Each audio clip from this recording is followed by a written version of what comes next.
ज्यांचा उद्देश चांगला असतो तो सफल होतो, ज्यांचा वाईट उद्देश असतो त्यांचा उद्देश एकच आहे, इकडे समाजकार्य करायचं किंवा विकास करायचं हे कार्य नाही, हा उद्देश नाही.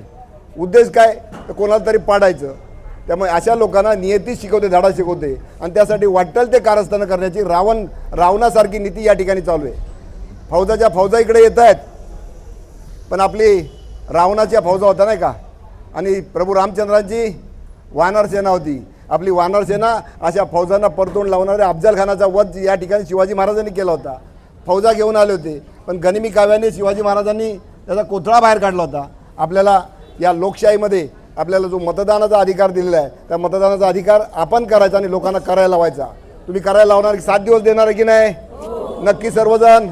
एक वेगळ्या प्रकारचं वातावरण या संपूर्ण दोन्ही प्रभागामध्ये झालेलं आहे. अजूनही करायचे. बस आता निवडणूक आपण जिंकलेली आहे, हत्ती गेला शेपूट राहिलेले आहे. पैशाचा वापर, पैशाच्या मस्तीवर ते इथे येत आहेत. बरोबर ना दिनेशजी?